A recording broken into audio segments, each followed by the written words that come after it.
El Boeing 707 de Swissair vuelo SR-330 cruza el Mediterráneo a 35.000 pies. Es 16 de febrero de 1970, 11:47 am. El cielo es azul sin nubes. Dentro de la cabina de primera clase, pasajeros leen periódicos, duermen, conversan en voz baja. La atmósfera es tranquila, rutinaria. Un hombre de 42 años llamado Abdul Wael Zweiter ocupa asiento 3A. Viaja solo. Vestido con traje oscuro, pasaporte jordano en su bolsillo interior. Lleva maletín que contiene documentos y $8.000 en efectivo. Dinero destinado a operación que coordinará cuando aterrice en Roma.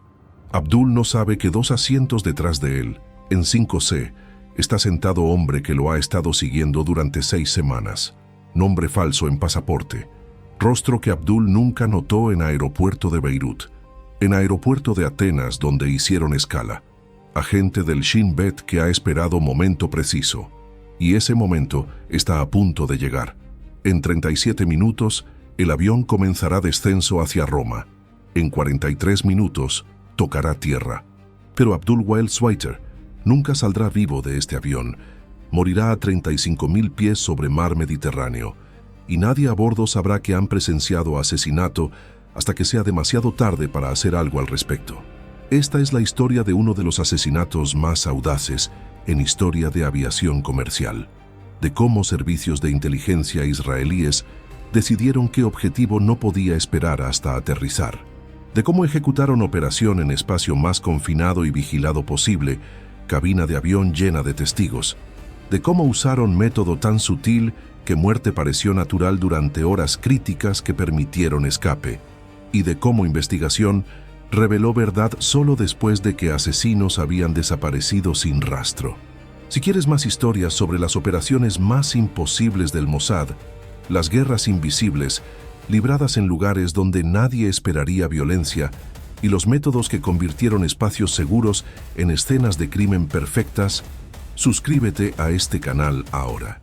Activa la campanita, porque lo que estás a punto de descubrir cambiará para siempre cómo ves viajes en avión. Abdul Wael Zweiter nació en 1928 en Nablus, ciudad en lo que entonces era mandato británico de Palestina. Su familia era acomodada, clase mercantil urbana con educación. Abdul estudió en universidades árabes. Dominaba árabe, inglés, algo de francés. Para años 50 vivía como intelectual palestino en exilio. Escribía, traducía poesía. Se presentaba como hombre de cultura. Pero había otra dimensión. Abdul era miembro de Fatah desde sus inicios. No combatiente de primera línea, era coordinador, facilitador, persona que movía dinero, organizaba reuniones, conectaba células operativas con liderazgo. Para finales de los 60, operaba desde Beirut. Oficialmente trabajaba como traductor freelance. No oficialmente, era parte de infraestructura de Fatah en Líbano. Después de Guerra de los 6 días en 1967, cuando Israel capturó Cisjordania, Gaza, Golán y Sinaí, resistencia palestina se intensificó. Fatah y otros grupos lanzaron operaciones de guerrilla desde Jordania y Líbano, ataques contra instalaciones militares israelíes, infiltraciones, colocación de minas y gradualmente ataques contra objetivos civiles también. Abdul no colocaba bombas personalmente, pero coordinaba logística. En 1968, inteligencia israelí interceptó comunicaciones que mostraban su involucramiento en transferencia de fondos usados para comprar armas. En 1969, fue vinculado a planificación de ataque contra oficina de El Al en Atenas, donde granada fue lanzada, hiriendo a varios. Evidencia era circunstancial, pero patrón era claro. Abdul era infraestructura. Y después de Múnich, después de 5 de septiembre de 1972, cuando 11 atletas israelíes fueron masacrados en Juegos Olímpicos, Israel lanzó Operación Cólera de Dios, cacería sistemática de todos conectados con terrorismo palestino. Abdul estaba en lista, no en tope. Esos lugares eran para planificadores directos de Múnich, pero en top 50, objetivo que eventualmente sería alcanzado. Lo que aceleró su destino fue inteligencia específica obtenida en enero de 1970. Abdul viajaría de Beirut a Roma. Propósito del viaje era reunirse con contactos que facilitaban movimiento de armas desde Europa hacia Medio Oriente. Llevaría dinero en efectivo, $8,000, suma significativa en 1970, destinada a pagar depósito por envío de rifles y explosivos. Shin Bet, Servicio de Seguridad Interno de Israel responsable de contrainteligencia, había estado monitoreando a Abdul durante meses. Sabían su apartamento en Beirut, sus rutinas, sus contactos. Cuando interceptaron que haría viaje a Roma, decisión fue tomada. Esta era oportunidad. Abdul estaría fuera de Beirut, donde seguridad era más compleja. Estaría en tránsito, vulnerable. Operación fue autorizada, pero había restricción inusual. Operación debía ejecutarse antes de que Abdul llegara a Roma. Razón era que servicios de inteligencia italianos habían advertido a Israel que no ejecutaran operaciones en suelo italiano. Italia mantenía relaciones delicadas con mundo árabe. Petróleo, comercio. No querían convertirse en campo de batalla para conflicto israelí-palestino. Si Israel asesinaba a palestino en Roma, habría crisis diplomática. Entonces, orden era clara: eliminar a Abdul antes de que aterrizara en Italia, lo cual significaba durante vuelo. Asesinar a alguien en avión comercial presentaba desafíos únicos. Espacio confinado, sin ruta de escape hasta aterrizaje, testigos por todos lados, tripulación entrenada para detectar comportamiento inusual. Seguridad aeroportuaria, aunque no tan rigurosa como se volvería después de secuestros de años 70. Método debía ser absolutamente discreto. No podía involucrar arma de fuego. Sonido de disparo en cabina cerrada causaría pánico inmediato. No podía involucrar cuchillo o estrangulamiento. Lucha física sería imposible de ocultar. Necesitaban método que causara muerte, que pareciera natural. Ataque cardíaco, derrame cerebral, algo que no provocaría alarma inmediata de tripulación o pasajeros.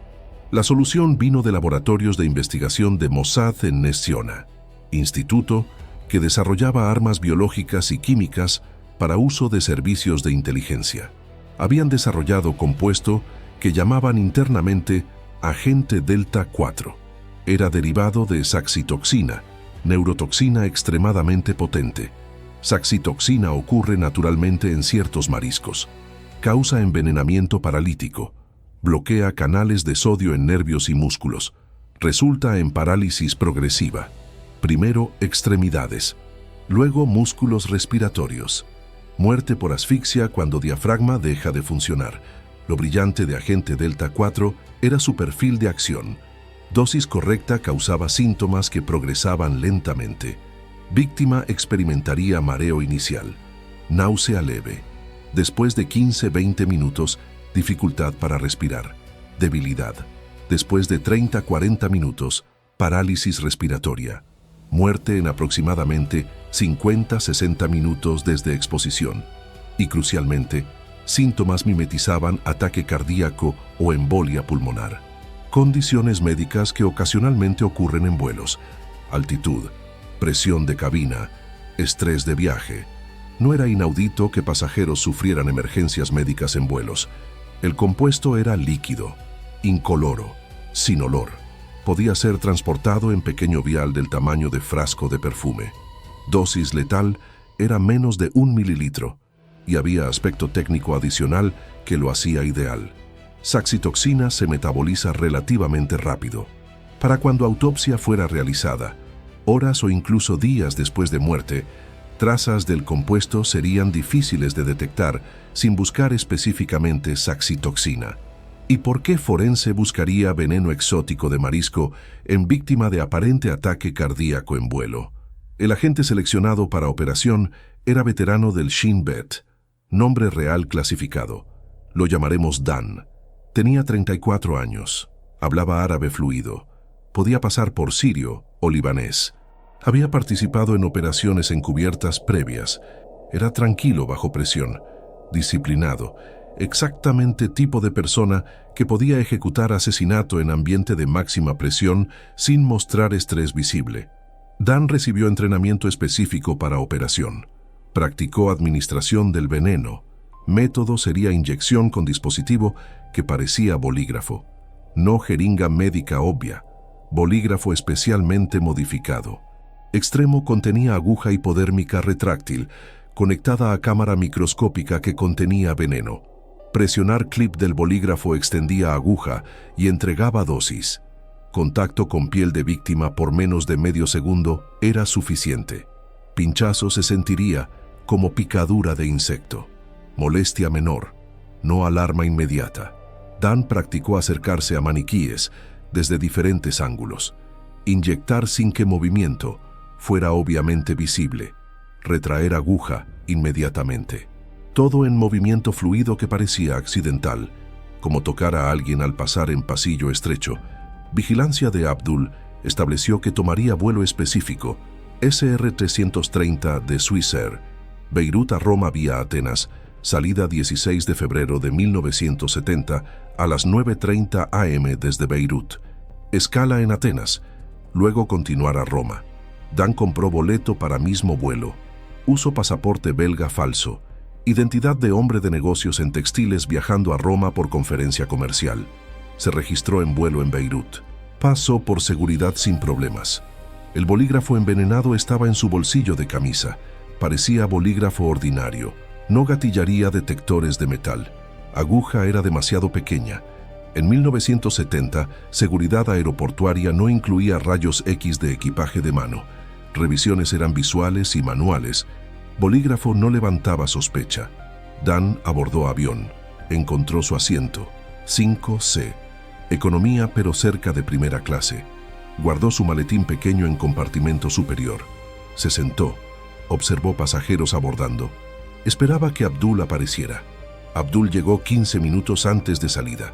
Vestía traje oscuro. Llevaba maletín y abrigo. Se dirigió a primera clase. Asiento 3A. Dan no podía verlo directamente desde su asiento, pero sabía dónde estaba. Cortina separaba primera clase de economía, pero no era barrera sólida. Dan esperó hasta después de despegue. Avión tomó off de Beirut. Ascendió a altitud de crucero. Señal de cinturón de seguridad se apagó. Pasajeros comenzaron a moverse. Algunos fueron a baños. Tripulación comenzó servicio de bebidas. Dan esperó 20 minutos. Luego se levantó. Caminó hacia adelante como si fuera a baño en primera clase. Algunos aviones tenían baños tanto en economía como en primera clase. Pasajeros de economía técnicamente no debían usar baños de primera clase, pero no era estrictamente prohibido. Azafata podría redirigirlo, pero no era gran problema. Dan pasó cortina hacia primera clase.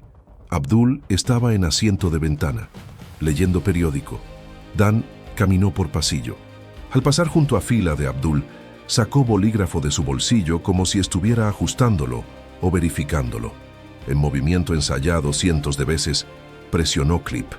Aguja se extendió. Su mano rozó hombro de Abdul como accidente al pasar en espacio estrecho. Contacto duró fracción de segundo. Pinchazo fue entregado. Aguja retrajo automáticamente.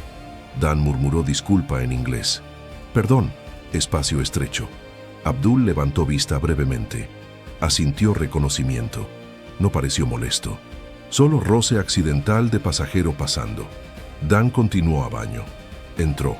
Esperó 2 minutos. Desmontó mecanismo de inyección del bolígrafo. Partes fueron bajadas por inodoro. Bolígrafo ahora era solo bolígrafo ordinario.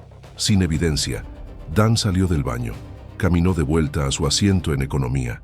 Nadie había notado nada inusual. Azafata le preguntó si quería bebida. Pidió agua. Se sentó. Esperó. Abdul sintió pinchazo en su hombro. Leve, como mosquito. Se rascó distraídamente. Continuó leyendo. Después de 10 minutos, comenzó a sentir mareo leve. Náusea. Pensó que era turbulencia aunque avión estaba estable. A veces sensibilidad a movimiento aparecía sin razón obvia. Cerró periódico. Reclinó asiento ligeramente. Cerró ojos. Después de 15 minutos más, náusea empeoró. Sentía opresión en pecho. Dificultad para respirar profundamente. Presionó botón de llamada. Azafata vino. Le preguntó si estaba bien. Abdul dijo que se sentía mal. Mareo.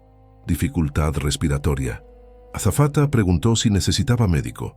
Abdul dijo que no creía que fuera serio, solo necesitaba recostarse. Ella le trajo agua. Preguntó si tenía historia de problemas cardíacos. Abdul dijo que no. Ella dijo que lo monitorearía. Después de 10 minutos más, Abdul estaba significativamente peor, sudando, pálido, respiración superficial. Presionó botón de llamada repetidamente. Azafata regresó con colega. Vieron que pasajero estaba en angustia seria. Llamaron a cabina. Capitán fue informado. Hizo anuncio. Si hay médico a bordo, por favor identifíquese con tripulación. Un pasajero médico italiano respondió. Fue llevado a primera clase. Examinó a Abdul. Pulso débil, respiración laboriosa, pérdida de color en extremidades, síntomas consistentes con ataque cardíaco o embolia pulmonar. Médico dijo a tripulación que pasajero necesitaba atención médica urgente.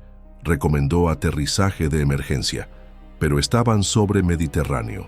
Aeropuerto más cercano era Atenas, donde tenían escala programada de todos modos. Capitán decidió continuar a Atenas. ETA 30 minutos. Aceleró ligeramente. Abdul estaba perdiendo conciencia. Visión borrosa, extremidades entumecidas, parálisis progresiva. Intentaba hablar, pero palabras salían arrastradas. Médico italiano y azafatas intentaban mantenerlo cómodo. Oxígeno suplementario fue traído.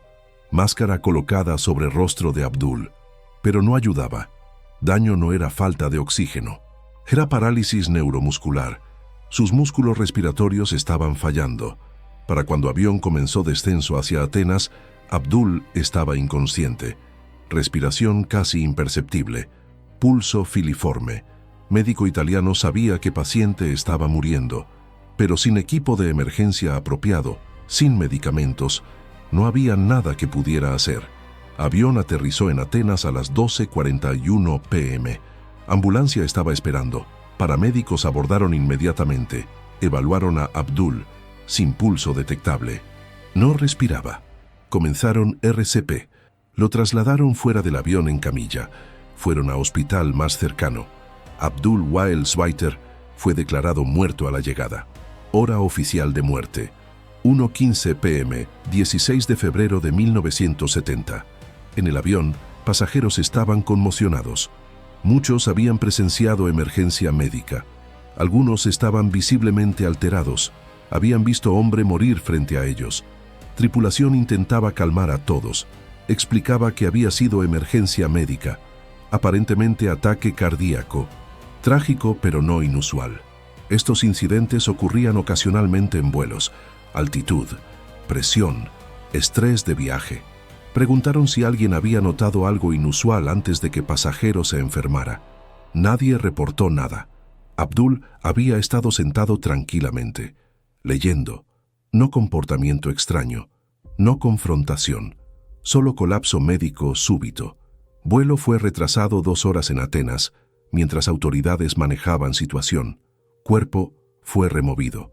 Policía griega hizo preguntas de rutina. Tomaron declaraciones de médico italiano y azafatas. Todo apuntaba a muerte natural. Finalmente, pasajeros fueron permitidos reabordar. Vuelo continuó a Roma. Llegó con 3 horas de retraso. Dan reabordó con otros pasajeros. Mostró preocupación apropiada cuando azafata mencionó que pasajero había muerto. Expresó condolencias. Preguntó qué había pasado. Azafata explicó aparente ataque cardíaco. Dan asintió sobriamente. ¡Qué tragedia! Se sentó. Cuando avión despegó de Atenas hacia Roma, Dan sabía que operación había sido éxito. Abdul estaba muerto. Muerte parecía natural. No había sospecha de asesinato. Cuando aterrizaron en Roma, Dan pasó por inmigración italiana sin problemas. Tomó taxi a hotel que había reservado bajo su identidad de cobertura. Permaneció en Roma 2 días, conduciendo actividades normales de hombre de negocios. Visitó showrooms textiles, comió en restaurantes, tomó fotos como turista, estableciendo cobertura sólida. Luego voló a Bruselas, de allí a Ámsterdam, finalmente de regreso a Tel Aviv vía ruta indirecta. Para cuando llegó a Israel, 5 días después de operación, historia de muerte de Abdul había sido enterrada en noticias internacionales como breve mención. Palestino muere de ataque cardíaco en vuelo a Roma. Nada sugería circunstancias sospechosas. Autopsia en Atenas fue rutinaria. Forense griego examinó cuerpo. Buscaba causa de muerte. Signos externos: palidez, cianosis leve, consistente con falla cardíaca o respiratoria. Disección interna mostró pulmones congestionados. Corazón no mostraba daño estructural obvio, pero eso no era inusual en casos de arritmia fatal o embolia. No había heridas, no evidencia de trauma. Análisis toxicológico estándar buscaba drogas comunes, alcohol, venenos obvios como cianuro o arsénico, todos negativos. Saxitoxina no estaba en panel estándar de toxinas buscadas en 1970. Habría requerido test específico que nadie tenía razón de ordenar. Causa de muerte fue listada como falla cardiorrespiratoria aguda de etiología indeterminada. Lenguaje médico para algo causó que corazón y pulmones dejaran de funcionar, pero no sabemos exactamente qué. No era inusual. Muchas muertes súbitas en individuos aparentemente saludables quedaban sin explicación definitiva. Cuerpo de Abdul fue enviado a su familia. Fue enterrado en Líbano. Sus asociados en Fatah sospechaban que Israel podría haber estado involucrado. Abdul era figura conocida. Timing era sospechoso, pero no tenían prueba. Solo sospecha. Y muerte había ocurrido en circunstancias que parecían completamente naturales. En vuelo comercial, rodeado de testigos, con médico presente que había tratado de salvarlo. No había forma obvia de que asesino pudiera haber operado sin ser detectado. La sospecha no podía convertirse en acusación sin evidencia. Para Israel, la operación fue considerada éxito modelo, objetivo eliminado, método no detectable, sin incidente diplomático, agente extraído limpiamente, coste operacional mínimo y mensaje enviado a otros en infraestructura palestina. Israel podía alcanzarlos donde fuera, incluso a 35.000 pies en avión comercial. Ningún lugar era santuario. La verdad sobre asesinato de Abdul Wael Zweiter permaneció clasificada durante décadas. Solo emergió en años 90 y 2000, cuando exoficiales de inteligencia israelíes comenzaron a hablar, algunos en libros de memorias, otros en entrevistas. Ronen Bergman, periodista investigativo israelí, documentó operación en su libro Rise and Kill First, publicado en 2018. Entrevistó a oficiales retirados de Shin Bet que confirmaron que Abdul había sido envenenado en vuelo usando neurotoxina. Uno describió método como uno de nuestros más limpios. Víctima nunca supo que lo golpeó. Testigos pensaron que era ataque cardíaco. Nadie buscó veneno, porque no había razón de sospechar veneno.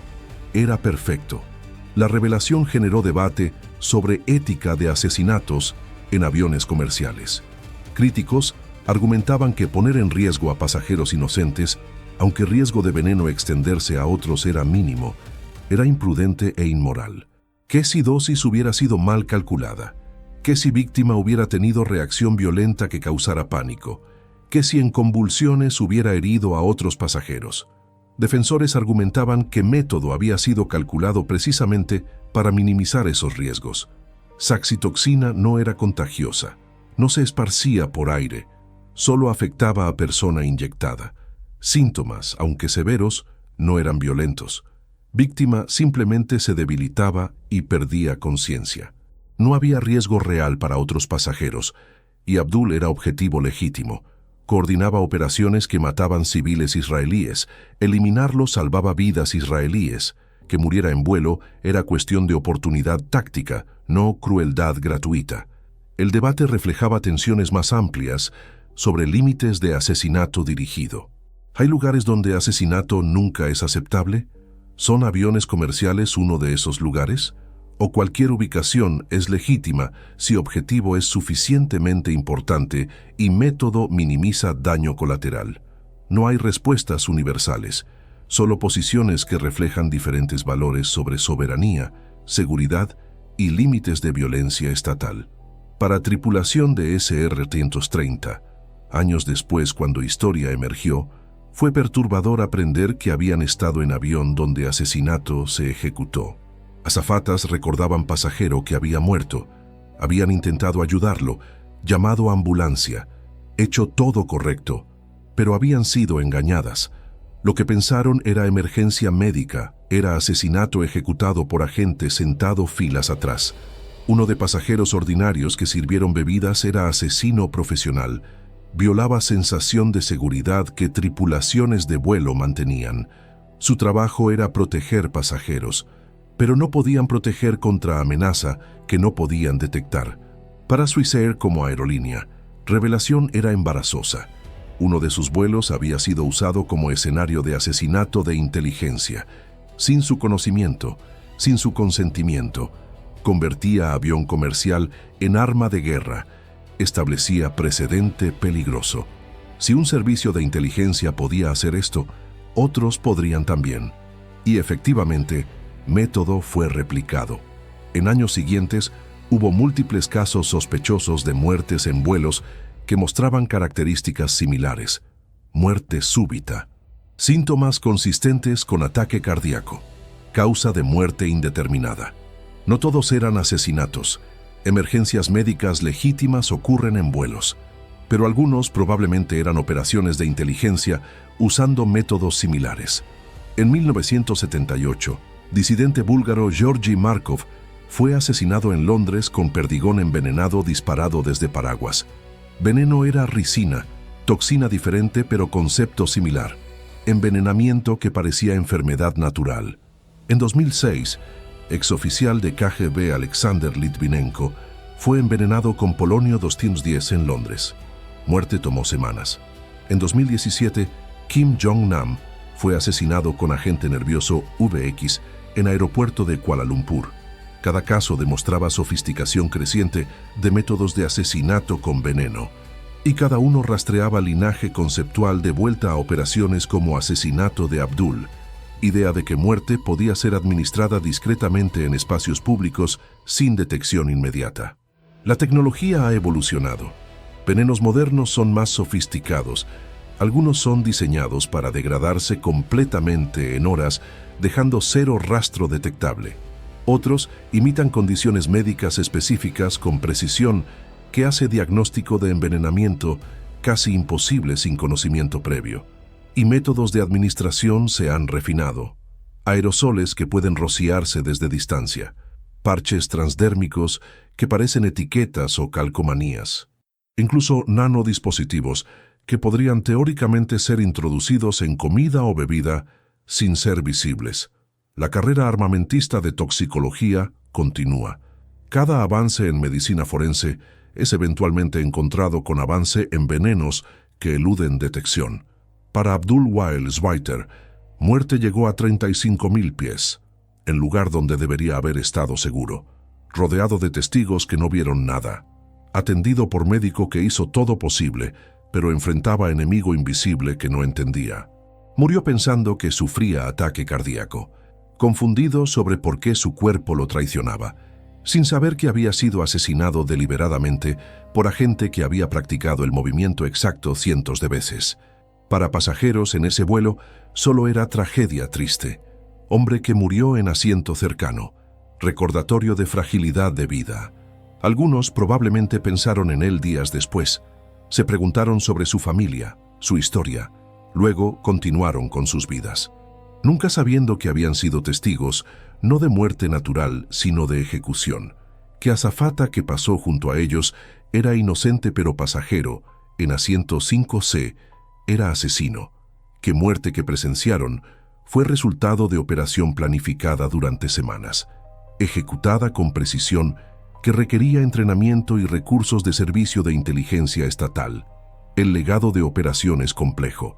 Demostró factibilidad de asesinato en avión comercial. Estableció plantilla que otros servicios estudiarían y potencialmente replicarían.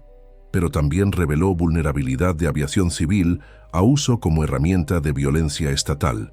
En era cuando secuestros de aviones eran creciente amenaza, idea de que aviones también podían ser escenarios de asesinatos, añadía nueva dimensión de preocupación. Post 9/11, seguridad aeroportuaria se transformó. restricciones de líquidos, escaneos corporales, revisiones exhaustivas. Pero estas medidas se enfocaban en prevenir secuestros y bombas, no en prevenir asesinatos con veneno de un pasajero a otro. Realidad es que si agente suficientemente entrenado, con acceso a venenos sofisticados, quiere matar objetivo específico en vuelo, seguridad actual no previene esto necesariamente. Bolígrafo modificado como el que Dan usó probablemente no sería detectado hoy. Revisiones de seguridad buscan armas, explosivos, objetos prohibidos grandes. Pequeño dispositivo que parece bolígrafo ordinario pasaría, y si veneno está en dosis microscópica dentro de dispositivo sellado, no activaría detectores químicos. La vulnerabilidad persiste, no es explotada frecuentemente porque costo político de ser descubierto es enorme, pero capacidad técnica existe. Para familia de Abdul, años después cuando verdad emergió, fue trauma renovado. Habían llorado su muerte como tragedia médica, súbita, inexplicable, cruel capricho de destino. Aprender que había sido asesinado deliberadamente, que su muerte había sido planificada, que asesino había estado a metros de él, esperando momento perfecto, transformaba su luto. Ya no era tragedia aleatoria, era violencia dirigida, ejecución, y no había justicia. Asesino nunca fue identificado públicamente. Nombre real de Dan permanece clasificado. Probablemente se retiró años atrás, viviendo vida normal en Israel, quizás con familia, nietos. Nadie a su alrededor sabiendo que una vez mató hombre en avión lleno de testigos y salió sin que nadie sospechara. Esa es naturaleza de trabajo de inteligencia. Violencia contenida en secreto, ejecutada por personas que regresan a normalidad como si nada hubiera pasado. Mahmoud, Abdul, objetivos que mueren en estas operaciones dejan familias que lloran, comunidades que los recuerdan, pero para operativos que los matan, son misiones, objetivos, números en lista que son tachados cuando trabajo está completo. Hay desconexión emocional necesaria para este trabajo. No puedes funcionar como operativo de inteligencia si personalizas cada objetivo. Tienes que mantener distancia psicológica. Ver personas como amenazas que deben ser neutralizadas, no como seres humanos con historias y seres queridos. Ese distanciamiento es esencial operacionalmente, pero plantea preguntas morales profundas. ¿Cuándo eliminar empatía se convierte en deshumanización? ¿Cuándo táctica efectiva se convierte en daño moral al operativo? Muchos agentes de inteligencia luchan con esto después de retirarse. PTSD no solo de combate físico, sino de peso psicológico de decisiones sobre vida y muerte. Dan, quienquiera que fuera, cargó ese peso. Administró veneno a hombre que murió lentamente en agonía. Observó desde filas atrás, mientras Abdul luchaba por respirar. Vio pánico en rostros de azafatas. Escuchó anuncio pidiendo médico. Observó esfuerzos fútiles de resucitación. Todo mientras mantenía expresión de preocupación apropiada, actuando como pasajero ordinario conmocionado por tragedia. Esa capacidad de disociación es notable, y probablemente costó algo psicológicamente. Décadas después, cuando estaba seguro en retiro, tal vez Abdul lo visitaba en sueños, o tal vez no. Tal vez entrenamiento había sido tan efectivo que podía compartimentalizar completamente, archivando operación como trabajo bien hecho sin procesamiento emocional. No hay respuestas universales. Cada persona responde diferente a violencia que ejecuta. Esta es historia de cómo el Mossad ejecutó uno de asesinatos más audaces en historia de aviación. De cómo agente envenenó objetivo en avión lleno de testigos usando método tan sutil que nadie sospechó asesinato. De cómo víctima murió pensando que sufría emergencia médica natural. De cómo tripulación y pasajeros fueron engañados completamente. Y de cómo asesino escapó sin dejar rastro, verdad emergiendo solo décadas después, cuando era demasiado tarde para justicia. Porque en el cielo, a 35.000 pies, rodeado de personas ordinarias en viaje ordinario, muerte puede llegar administrada por mano invisible, por pinchazo que se siente como nada, por veneno que obra silenciosamente, mientras víctima se pregunta ¿Por qué su cuerpo falla? Abdul Wael Swaiter abordó vuelo SR-330 esperando llegar a Roma. Murió sobre Mediterráneo, asesinado en espacio donde debería haber estado seguro, en cielo donde creyó que violencia no podía alcanzarlo. Pero violencia siempre encuentra forma, y servicios de inteligencia siempre encuentran métodos, incluso a 35.000 pies, incluso rodeados de testigos, incluso cuando víctima nunca sospecha que toque accidental en pasillo estrecho fue sentencia de muerte ejecutada con precisión quirúrgica. Ese es poder aterrador de asesinato perfecto. No deja rastro, no provoca sospecha, solo deja cuerpo que médicos atribuyen a causas naturales y familia que nunca sabe verdad completa hasta décadas después, cuando ya no importa para justicia, pero importa infinitamente para comprensión de cuán vulnerable todos somos.